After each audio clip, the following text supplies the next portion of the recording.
साफ लिखा हुआ है। मैंने कहा अपने साथियों से रायविंड में, अरे तुम्हारी जो पैदावार होती है तो तुम्हारा जो तुम्हारा खर्च है उसके अलावा जितनी पैदावार है वो सब इंसानों का हक है। हाजी साहब के पास एक किताब है, उसमें सारे अहकाम है इस्लामी हुकूमत के, तो उसमें लिखा हुआ है साफ कि जो पैदावार किसी के पास पैदा होती है जो उसकी जरूरत की है, उसके अलावा जो बाकी बचा है वो सारे इंसानों के हक, सारे इंसानों का है, सिर्फ रायविंड वालों का नहीं है। रायविंड वालों से ऐसा नहीं, यही कहा जो तुम्हारी पैदावार है जो हमारी जरूरत है उसके अलावा अगर जो बाकी है तो सब क्या जो एक ईसाई भूखा सुन रहे, अगर सारे मुसलमान है, मुसलमानों ने ईसाई का रोटी न गिराई सारे मुसलमानों को बेकार होंगे। एक ईसाई अगर भूखा सोता है और मुसलमानों में से अगर किसी ने उसको रोटी ना खिलाई तो सारे मुसलमान गुनाहगार। एक हिंदू है उसको रोटी न खिलाई सारे गुनाहगार होंगे। एक हिंदू है उसको रोटी नहीं खिलाई तो सारे गुनाहगार होंगे। अल्लाह पाक ने सारी दुनिया की इंसानों की जिम्मेदारी है हमारे पर, सारी दुनिया की इंसानों की जिम्मेदारी है हमारे पर, सारे हिंदुओं को, सारे सिखों को, सारे जैन वालों को, सारे चीनियों को, ये सब कम जिम्मेदार है। शफकत करो, शफकत सब खैर खाई करें, खैर खाई चाहें। हमें किसी का मुल्क नहीं चाहिए, बात नहीं चाहिए, हुकूमत नहीं चाहिए, इक़्तिदार नहीं चाहिए, ये चाहिए कि अल्लाह नबी हमारे रास्ते में डाल दे। न मुल्क चाहिए, न माल चाहिए, न हुकूमत, न इक़्तिदार, बस सिर्फ ये चाहिए कि अल्लाह हुजूर वाले रास्ते पे डाल दे सारी दुनिया के इंसानों को। करनी सबने नियत इंशाअल्लाह कि हम आज से उम्मती बनकर रहेंगे। हाँ, सारे आलम में जितने इंसान हैं ज्यादा अब उन सबको नबी वाले रास्ते में डाल, सिद्दीकीन वाले रास्ते में डाल, शहीदों वाले रास्ते में डाल, तालीम वाले रास्ते में डाल।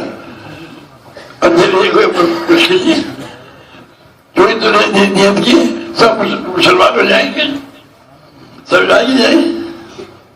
जो ही नियत करते यार मुसलमान मामला हमारा तेरा है तो हमें यकीन और अमल मेरे लिए तौफीक दे जिससे तू खुश होकर सारे आलम के लिए हिदायत का फैसला कर दे। ये अल्लाह से मांगी, वो यकीन और अमल तू दे दे जिससे तू खुश होकर सारे आलम के इंसानों को हिदायत।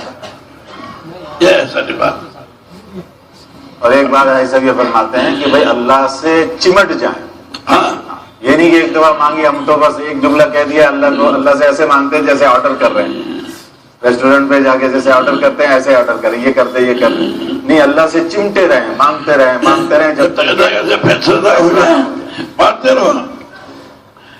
इंशाल्लाह आज की रात जितना तुम मांगोगे ना वो सब अल्लाह के जिम्मे हमारा कर्जा होगा। जितना मांगेंगे वो सब अल्लाह के जिम्मे कर्जा हो गया। जो ही घर से निकले, घर से निकलते ही अल्लाह के साथ होगा। सारे रास्ते जो भी मांग जाएंगे अल्लाह नबियों के जरिए की दुआएं कबूल करेगा। हमारा घर से जो ही निकले बस अल्लाह हमारे साथ हो गया। अब पूरे रास्ते जो दुआ मांगते जाएंगे नबियों की तरह अल्लाह पाक कबूल करे। और जो नेकी करेंगे 1,50,00,000 क्या कहना है, 1 करोड़ 1,50,00,000 जो है करोड़ जो है स्वाब मिलेगा हर अमल का, और तुम्हारे अमल का हर अमल का असर सारे आलम पे पड़ेगा जो नमाज़ें पढ़ते हैं। वहां से जो चले तो अल्लाह के रास्ते में हर अमल का हर दुआ 49 करोड़ और उसका असर सारे आलम पे भी पड़ेगा। इसी तरह जब जा रहे होंगे तो जाते हुए भी यही है। सारा रास्ता सल्लल्लाहु अलैहि वसल्लम का अल्लाह ताला 10 दफा सलाम भेजेगा उसके ऊपर अल्लाह, और 10 क्या 10 करोड़ से जरूर दे दो। और उस 10 दफा जो अल्लाह पाक करेंगे अल्लाह के रास्ते में 49 करोड़ से उसको तरफ दे दो। एक दफा सल्लल्लाहु अलैहि वसल्लम कहा तो अल्लाह की तरफ से 10 दफा दरूद सलाम उस पर हुआ, और अल्लाह के रास्ते में है तो 49 करोड़ ज़रबे। तो वैसे मिलेगा अपनी हैसियत पर गिरा।